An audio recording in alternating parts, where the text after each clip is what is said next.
Hello, sports-loving fans. Welcome to yet another edition of your favorite sports program on television, Sport Matters, here on Television Nigeria. I am Idoko Emmanuel, your host, and I'm not here alone. I have my tag team partner, Samuel Ifeson, as usual. Samuel, thank you very much. Thank you very much. Now, today on the program, we shall be bringing you stories that made the rounds in the world of sports. Last weekend, I was starting here in Africa, where the Confederation of African Football, CAF, has paid each of the countries participating in the 2019 AFCON $260,000 each, that is if you converted to Naira is 94 million Naira, to finance their preparations for the tournament in Egypt. And this year's total CAF African Cup of Nations will have 24 countries battling it all out for glory. Now, the aim of the advance payment from CAF is to help the federations or associations with smaller budgets to meet the expenses of their preliminary preparations. And the premiums ranging between $4.5 million for the eventual champions and $475,000 for the teams that will be eliminated at the group stage. Now, the Super Eagles, considered favorites for the AFCON title, are drawn in Group B alongside Madagascar, Guinea, and Burundi. Now, somewhere $4.5 million for grabs at the CAF for the winners of the CAF AFCON African Cup of Nations this year. Is that amount too? I mean, how do you? The interesting thing is that there's something to grab for all the teams that will be participating. Yes. And that's the beauty of it. I think CAF have done so wonderful in that. Even those that have been limited at the group stage, you have a whopping sum of 47, 400.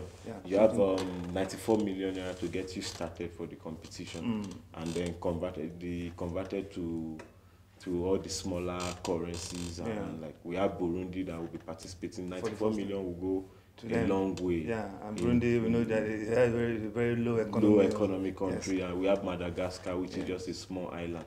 And that money would go a long way in helping the FA and the players prepare better for 260,000 pounds given out in advance for preparations. Do you think how far would that go to help them to prepare, as it were?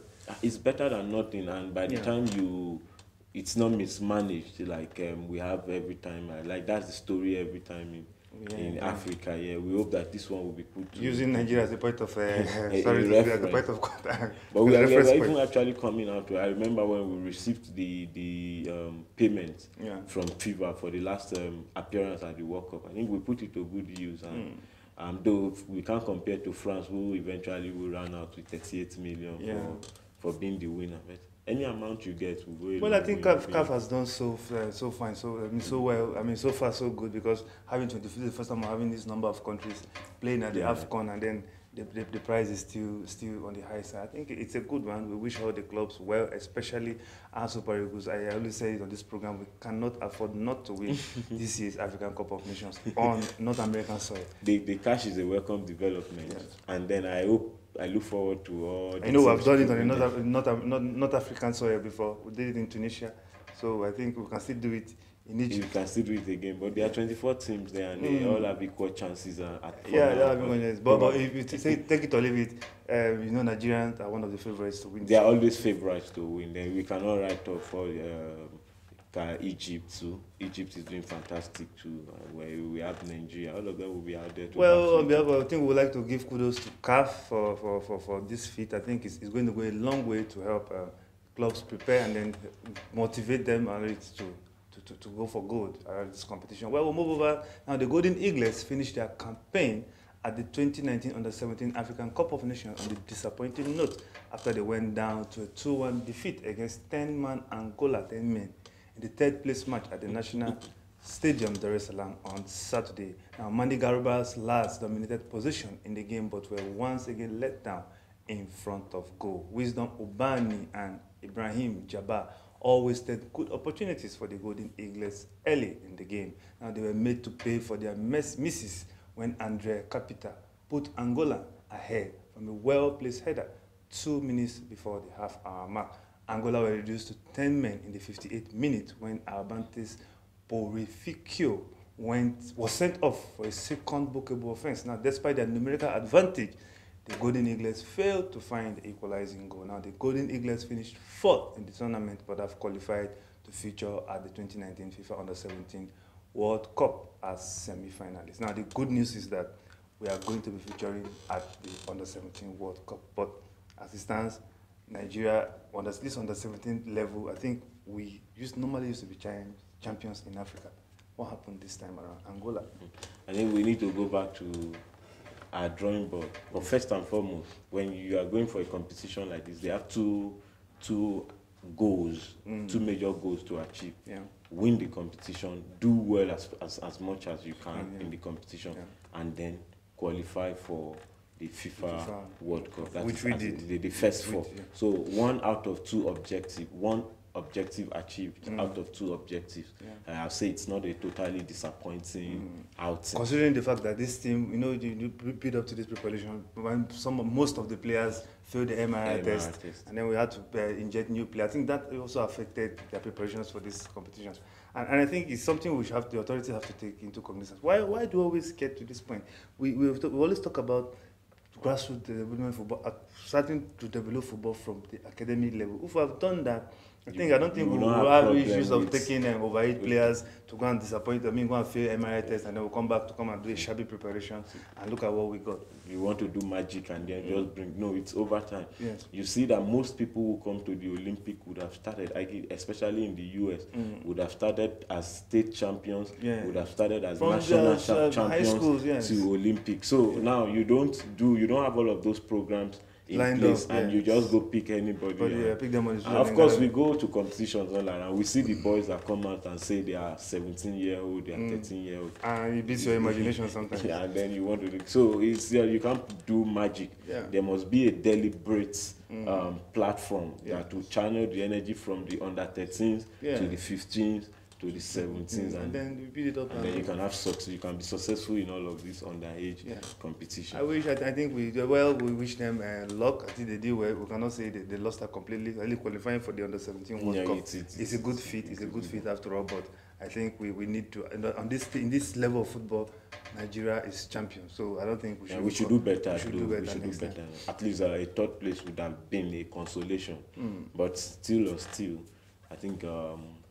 The qualification to the under-19 championship is under-17 championship. And we hope that when we get there, we'll do better. No, they can go back and take out some dots now and improve. Well, we'll move down to England, where the Duke of Sussex made a surprise visit to the London Marathon to meet volunteers, watch the runners, and present medals to the marathon and wheelchair winners. Now, despite rumors of his pregnant wife, Meghan, could give birth imminently. Now, Kenya's Eliud Kipchoge ran the second fastest marathon in history to win the London Marathon for a fourth time, as Britain's Mo Farah finished fifth.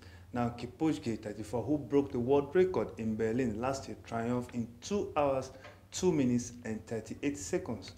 Farah finished 3 minutes, 1 second behind Kipchoge, while fellow Briton Callum Hawkins was 10th. Now, Kenya's Bridge Kosgei, 25, became the youngest female London winner, with Britain's Charlotte Purdue 10th. Now, Ethiopia's Mosinet Grimil and Mule Washihun finished second and third, respectively, behind Kipchoge, who finished 59 seconds shy of his world record of 2 hours, 1 minute, 39 seconds. Now, earlier, American Daniel Ramushuk and Switzerland's Manuela Schär won the men's and women's elite wheelchair races. More than 40,000 runners, some dressed as giraffes, bells, cars, and even Big Ben took to the streets of the capital as the amount raised to the London Marathon passed $1 billion. £1 billion. Yes. Now the London Marathon has come to an end. It's a very, very historic event for England. Now Mo Farah, the greatest British athlete on the track, came fifth. Yeah, first, one thing with the London Marathon, the most fascinating thing with the London Marathon is not even the eventual winners for me. It's all of the citizens that will come out and dress like giraffe. And it's a carnival. It's a carnival, actually, yeah. Over 40,000 people coming to win. But having one winner emerge, having just one winner emerge, it's something out of 40,000. Wow, and those are professional athletes. But let's go back to the Duke of Sussex, who came out to grace the occasion and present medals.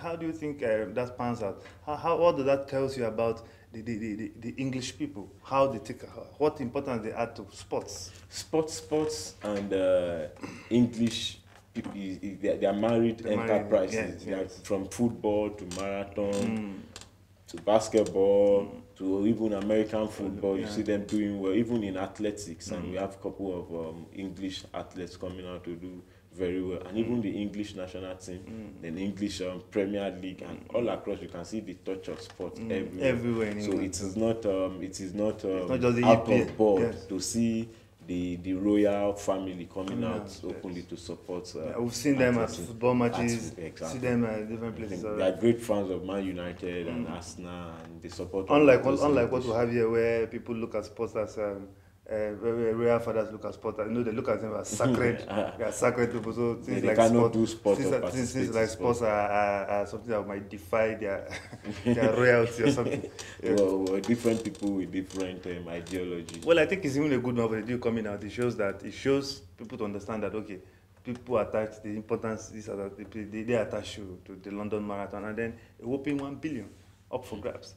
Whoa. Amongst all of it tells you everything about what it means for the English people. It is a very, they look forward to it every year. Yeah. And with a series of many of this, a larger part of the fund realized year will be sent to charities and victims of the London bombings and all of those things. So they are all building community strength, and all of these things would help us achieve what sport is standing for in the first place, to build a stronger community strong ties of unity among people and nations. Yes. So, that's what sport gives to us. I think it's a nice one. Yeah, we'll now move on to tennis, where world number 5, DOMINIC THIEM, won his first Barcelona Open title. He won on clay, where with a comfortable victory over Russia's Daniel Medvedev.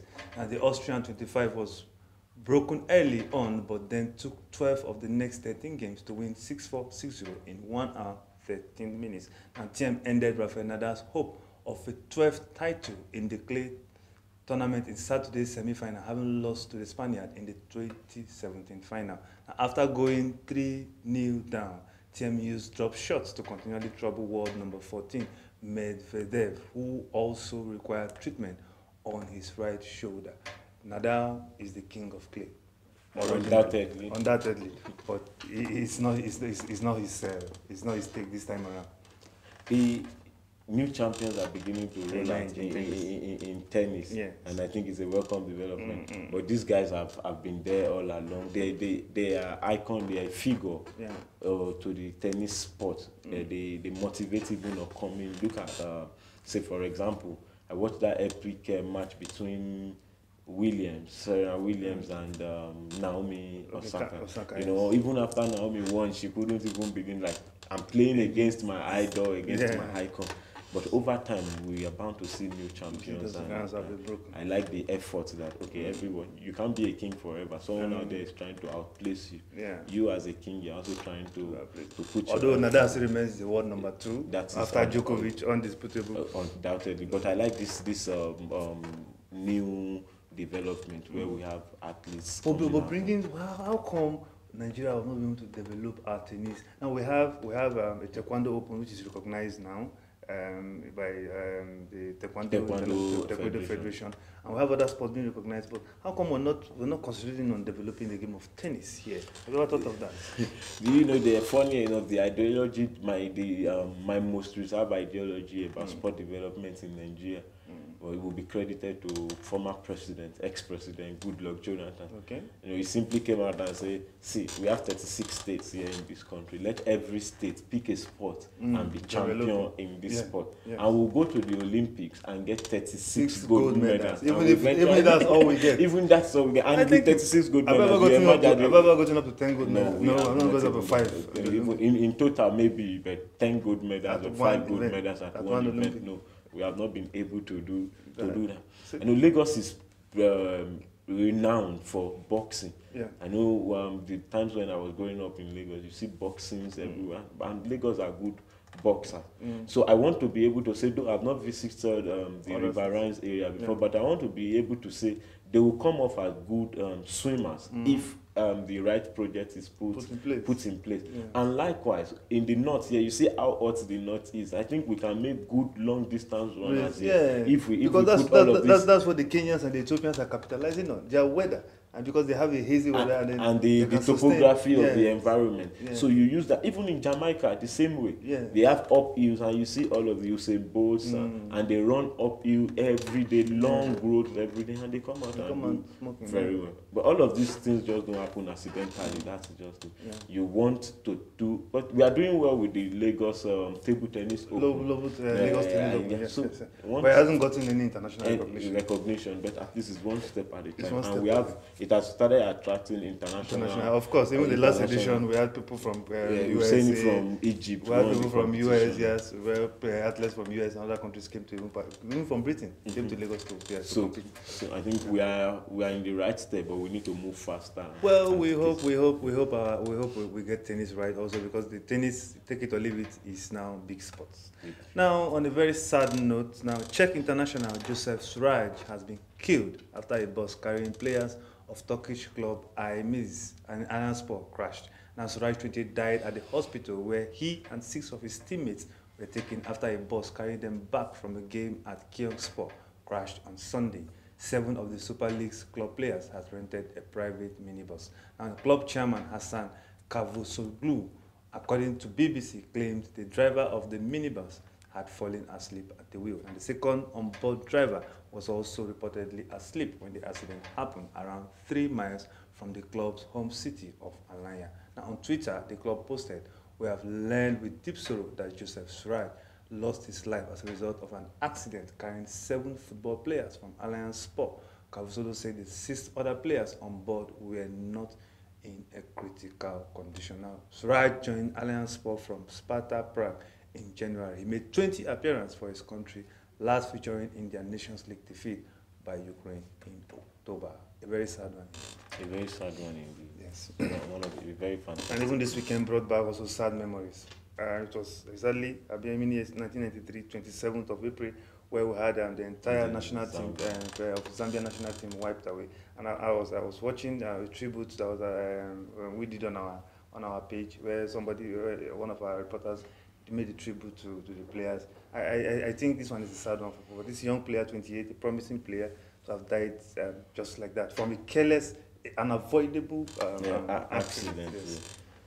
Yes. It's unfortunate. Yeah. It's unfortunate, and may his soul rest in peace. Yes. And but every time we have tragedies, even outside of sport, but in one way or the other, it makes us stronger, because we are always going to rise above. And then believe that life is not meant to be lived forever. Come out stronger. It is on this sad note that we draw a curtain to this edition of Sports Matters. Before I go, I must say thank you to my co-host, Mr. Samuel. Thank you very much, Mr. Emmanuel. And for you, for keeping faith with Television Nigeria, thanks for staying with us. Now, see you some other times. I am your host, Idogo Emmanuel. Astonishing!